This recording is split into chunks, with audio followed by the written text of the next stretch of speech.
Hey everybody, welcome back to the wood shop. Do you have a furry friend in your life? We don't, but we know lots of people that do. So today we're going to use that inspiration to make a dog feeding station. We're going to make this dog feeding station in the farmhouse style, so it's going to actually look something like a little small farmhouse coffee table. We have a couple of bowls here. They're pretty large, so this would be great for a medium to a large size dog. We've got some pine that we picked up at the big box store. These 1x3s were left over from another project. We'll link that below. Let's go ahead and get started. All right. As with a lot of projects we do, we're starting over here at the miter saw, and we're going to make some length cuts for our boards. I wanted to point out this is a 1x12. Like I said, this is going to be a little bit of a larger feeding station. And it's so hard to find good wood. Do you know what I mean? I went through all of the boards they had at our local big box store. This was the best one I could find. And as you can see, it's had some knots here in the middle. But we're going to cut holes in this for the bowls to sit in. So it's not a huge deal. So we're going to cut a piece of this at 22 inches. We're also going to cut a piece at 18.5 inches. And then we are going to take these pieces of 1x3 and we're going to cut these to 7 inches each. We need 4 of those pieces for the legs for this feeding station.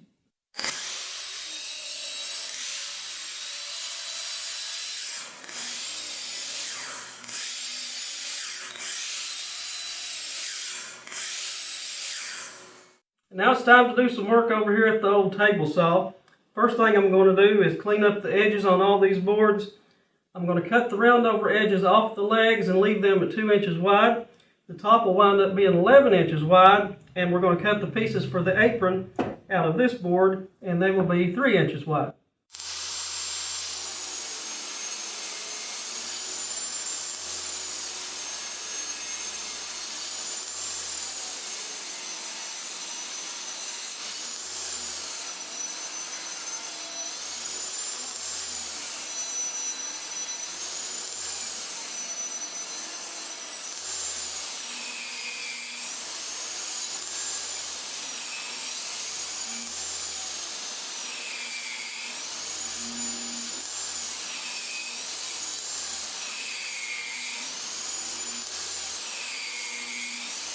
All right, so the next thing we're going to do is drill pocket holes into the aprons of our feeder.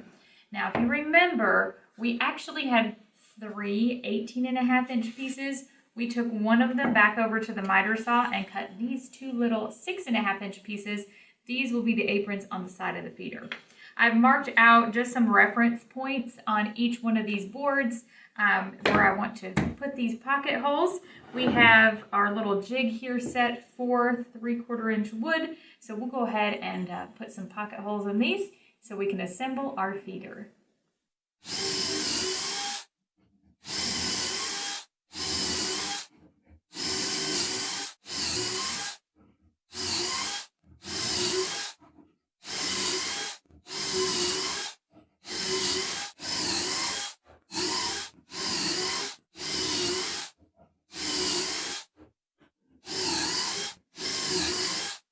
All right, now that all of our pieces are cut and we have our pocket holes drilled, we are going to hit everything with a nice light sanding before we assemble it. It's going to be a lot easier to sand it now before we put it together.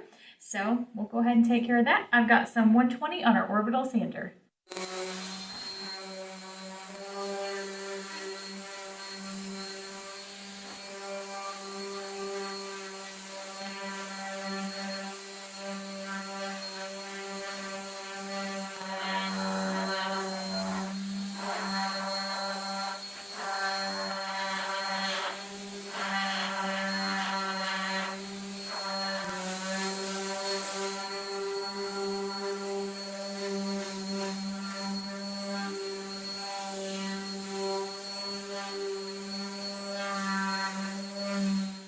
Okay, we've decided before we cut the holes in the top to go ahead and assemble the apron and the legs, which is the entire underside frame of this feeding station.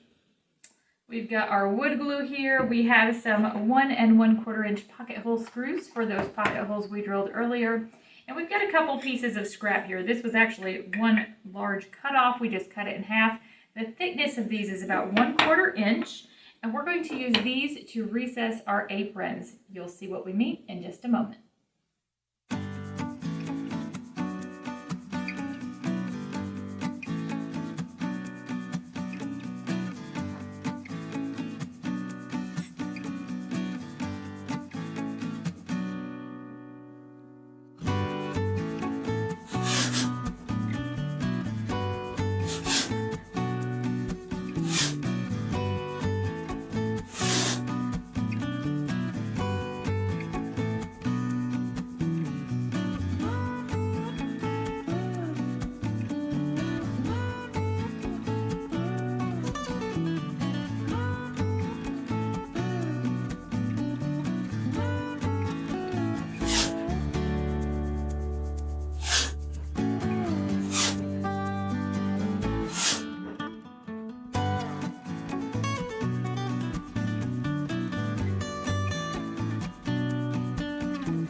And now we finally come to the point where it's time to cut holes in this top. Normally, I would do this with a jigsaw, but you know how much I hate a jigsaw.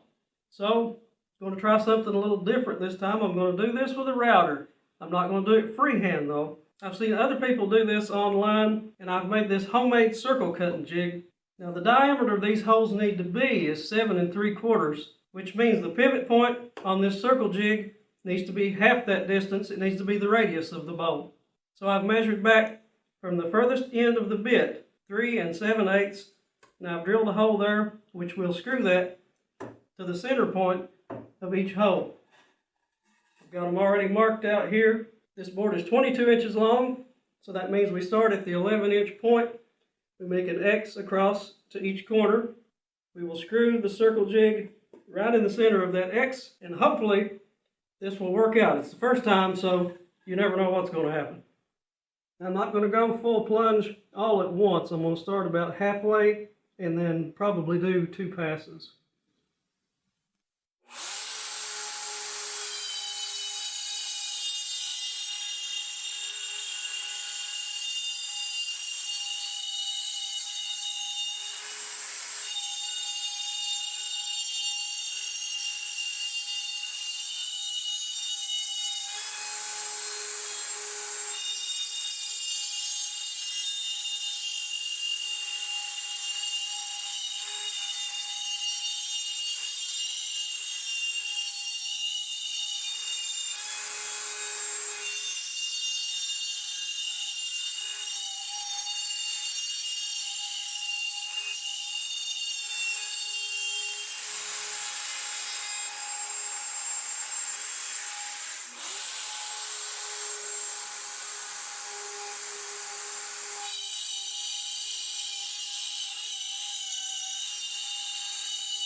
Well, cutting those holes actually went better than I expected being the first time. I'll probably use that method from now on. We went ahead and gave this top a quick sanding, and so now it's time to finish assembling this dog feeding station. We're just going to apply some glue and then put some pocket screws to it, and we'll be ready for finish.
All right, the last thing we have to do is put some finish on this dog feeding station.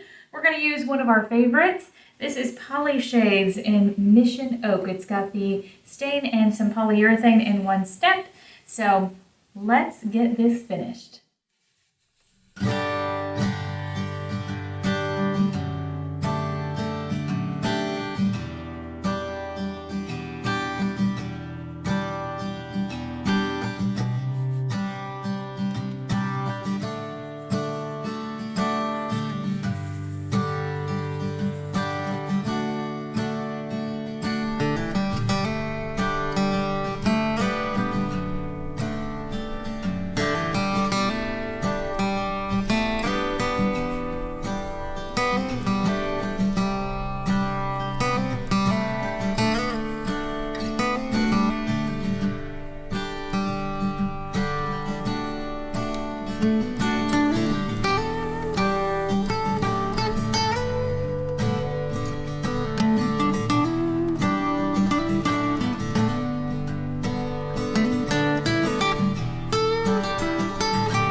All right, our farmhouse style pet feeder station is done. Now we designed this for a medium to a large size dog. These bowls are 8 inches in diameter. If you've got a smaller dog, a smaller friend, maybe a cat, right? Because I don't know many cats this big. Maybe a Maine Coon or something like that. But, you know, definitely feel free to play with those dimensions, and you should get the same look as what we've designed here. You can also use whatever type of wood you want. Deck it out, put some profiles around the edges, anything like that. Absolutely. Try different stain. If you want, like I said, this is just Mission Oak Poly Shades, but I really like the way that it turned out. I think it looks kind of classy. Now, if you notice, we actually did glue and screw this top down to this. Now, if it was actually a real coffee table or something, I don't recommend doing that. If you liked today's video, be sure to give us a big thumbs up and subscribe. We've got more videos coming out like this all the time. You can visit us over on Facebook at Wood Songs by Russell, and we have a website, woodsongsbyrussell.com. Thanks again for joining us, and happy woodworking.